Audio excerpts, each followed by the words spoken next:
keterangan ahli. Tapi biasanya tidak terikat dengan keterangan ahli itu mana? Keterangan ahli yang diajukan oleh penasihat hukum. Tapi kalau keterangan ahli yang diajukan oleh penuntut umum itu biasanya diterima. Nah ini kan ada serasa ketidakadilan di situ. Kemudian selanjutnya peninjauan kembali. Kalau di dalam KUHP yang lama banyak alasan-alasan peninjauan kembali. Tapi setelah kami mempelajari juga peninjauan kembali, kami melihat terlalu banyak itu juga merepotkan, membuat sedikit Pak, takutnya kelewat. Yang ahli ini Pak menarik Pak. Selama ini kan kita sendiri kan memerlukan keterangan ahli Pak. Kita sebagai lawyer menangani perkara, ya apabila perkara yang ditangani misalnya interdisipliner ilmu ya, misalnya kita memerlukan ahli bahasa untuk menafsirkan ujaran, kan kita perlu juga menghadirkan ahli gitu loh, yang mengatakan ahli bahasa, ahli ahli budaya juga ya kan, yang menafsirkan bahwa yang dimaksud si tersangka ini bukan sebagaimana yang dituduhkan. Nah kita perlu juga. Nah kira-kira bagaimana gitu Pak? Nah bahkan justru itu kami menawarkan kan keterangan ahli dengan bukti surat kan dua hal yang berbeda. Walaupun itu bisa dilakukan oleh orang yang sama. Ketika dia memberikan keterangan secara tertulis itu sama juga dengan keterangan ahli, tapi kedudukannya adalah bukti surat. Kedudukannya. Jadi kalau seandainya kita butuh ahli kan memang kita butuh ahli dalam forensik mungkin ya. Pak, izin Pak Refat, perlunya itu kan ketika kita sidang kita menghadirkan dialog sehingga hakim itu bisa mendalami di persidangan itu, terutama ahli-ahli yang kita hadirkan itu penting gitu loh. Atau di gelar perkara, saya ingat waktu dulu gelar perkara kasus Ahok ya, saya hadir di Bareskrim itu seperti adu ahli semuanya, kedua belah pihak ahli itu memberikan keterangan dengan argumentasi yang kuat gitu loh, sehingga bisa mengambil keputusan, oh ini naik ke penyidikan, oh ini nanti perlu kita perjuangkan nanti di rapat. Teman-teman juga bisa menghubungi langsung para anggota Komisi 3 kan berbagai fraksi nih ya, nanti juga bisa selain lewat sini juga secara jalur khusus ke rekan-rekan. Nah langsung tanggapan dari rekan-rekan mungkin ada kanan kiri ya, Pak Tandra yang fokus harus ngomong.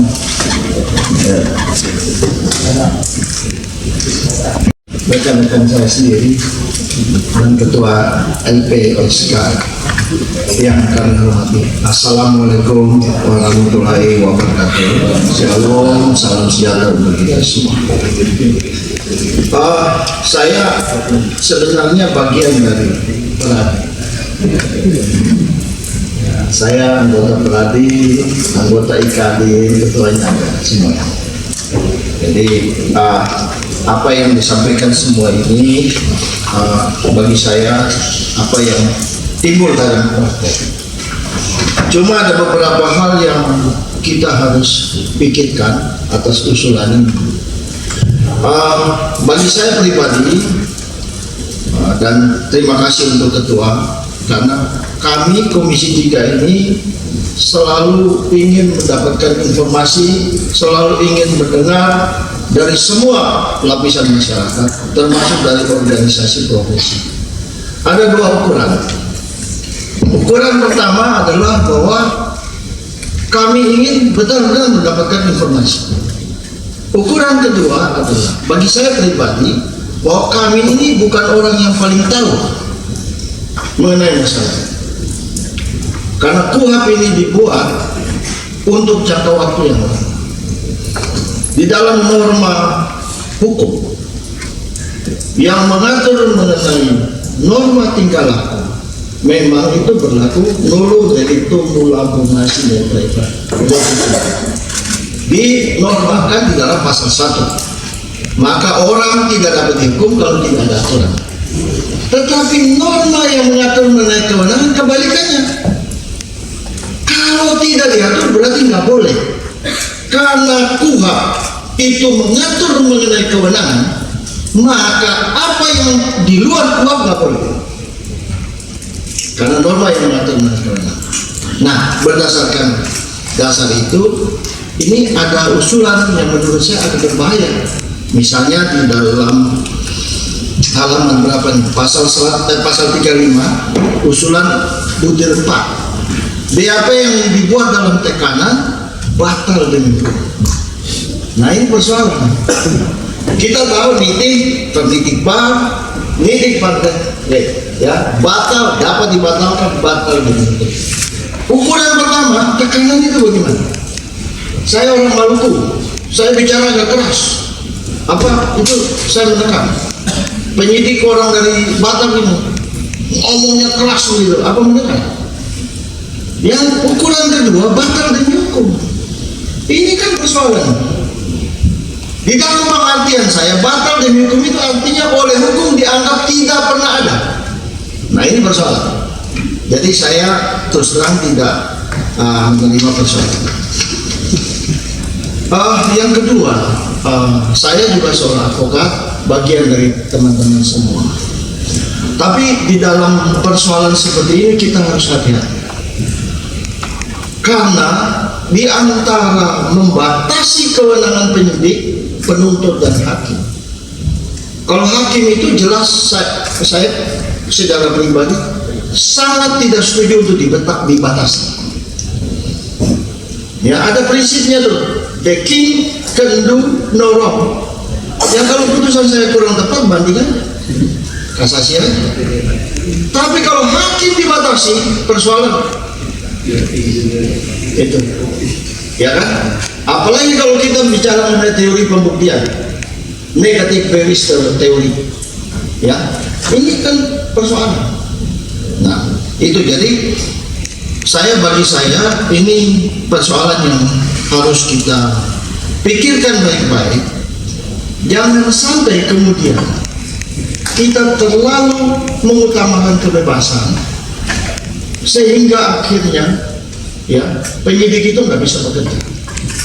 Ya, Profesor Umaro di dalam bukunya Critical Legal Studies sudah bilang Amerika itu kewalahan banget, sangat kewalahan. Ya, apalagi kemudian muncul seperti namanya Miranda Rules, ya, polisi datang nangkap, sebelum nangkap baca hak-haknya, habis baca dia udah lari, ya kan? Nah ini persoalan yang mestinya rekan-rekan sebagai praktisi itu, kita ini penegak hukum, advokat itu bukan untuk membela orang salah, tapi untuk menegakkan hukum. Artinya bahwa kita jangan sampai di dalam persoalan ini terlalu menekankan tentang kebebasan sehingga menyebabkan penyidik itu tidak dapat bekerja, ya kan? Nah itu.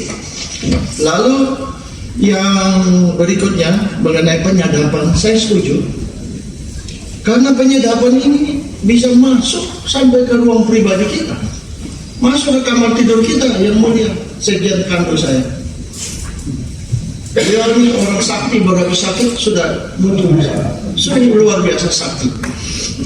Saya setuju beliau, kecuali tidak khusus. Ya, itu memang extraordinary crime yang kita ajarkan. Itu. Lalu berikutnya mengenai mendapatkan berita acara pemeriksaan. Kita sudah pikirkan sejak lama itu hal yang penting, tetapi baru pada kesempatan ini kita menyampaikan karena konflik harapannya itu akan dituangkan di dalam KUHP kita yang baru dan itu dapat diberlakukan dan dapat kita yang berkepentingan mendapat dukungan hukum secara baik. Kira-kira begitu. Terima kasih Pak. Selamat pagi Pak. Pagi bisa disampaikan Pak dalam RDP tadi sudah menerima masukan dari Peradi untuk Komisi 3-nya. Jadi hal-hal krusial apa Pak yang sebelumnya dalam KUHP yang existing sekarang yang masih belum berpihak kepada advokat? Baik, sebetulnya kita mengomentari 195 daftar inventaris masalah yang sudah kita kerahkan, tapi juga teman-teman semua dari Dewan Pembinaan Nasional menyampaikan kurang lebih 11 poin penting. Antara lain yang prioritas yang mau saya sampaikan adalah yang terpenting tentang penyadapan. Penyadapan adalah hal yang eksesif, melewati batas kalau itu dimuat di dalam KUHP. kalau ada undang-undang lain mau mencantumkan itu silahkan saja, tapi jangan sampai itu menjadi dasar upaya paksa yang diresmikan dalam kitab undang-undang hukum acara pidana. Yang kedua, kepentingan advokat adalah ketika mendampingi, kalau ketentuan yang sekarang ini kita waktu berdiskusi dengan tersangka, misalnya itu apa yang kita diskusikan dapat didengarkan oleh para pihak lain yang antara lain mungkin bisa penyidik, bisa penyelidik, bisa juga aparat lain, dan itu adalah bagian yang merupakan tidak perlu menurut kita, karena kita bukan lagi di zaman undang-undang proteksi, bukan lagi di zaman hard side artikulan atau penyebar kebencian, tidak ada tindak pidana politik di rejim pemerintahan yang lalu, sehingga hal itu tidak penting. Bahwa mereka mengawasi kita boleh, tetapi turut mendengarkan itu yang kita masukkan sebagai usulan untuk tidak dilakukan dihapus atau dilarang. Berikutnya adalah kita mendampingi, kadang-kadang mendampingi tersangka tapi juga mendampingi saksi-saksi. Nah, debat di antara kita di berbagai instansi adalah boleh tidaknya didampingi. Usulan tentang didampingi saksi sudah masuk. Ya, yang belum adalah bagaimana kita bisa mengakses turunan berita acara atas hasil pemeriksaan tersebut. Sementara ini KUHP yang berlaku hanya mengatakan khusus untuk tersangka, tapi tidak untuk saksi. Padahal itu bagian yang penting, karena kalau kita mendampingi saksi, tidak mustahil suatu saat dia juga akan menjadi tersangka. Berikutnya ada hal penting lagi, perkembangan terakhir sejak 2019, sejak ada Perkap, ada penyelidikan yang semakin intensif, dan atas dasar Perkap itu pihak kepolisian dapat menerbitkan surat perintah penghentian penyelidikan. Kalau surat sudah resmi disampaikan ke berbagai pihak, itu sudah satu proses hukum yang berlaku, atau kita kualifikasilah satu hal resmi yang diterbitkan. Kalau itu terjadi, ada pengaduan atau pelaporan yang kemudian dalam proses penyelidikan dihentikan, apa yang bisa diperbuat oleh kita? KUHP harus menampung sekarang bahwa penyelidikan juga menjadi salah satu objek yang bisa diperadilan. Kira-kira 4 hal itu yang penting, Pak Eva. Satu lagi, Pak.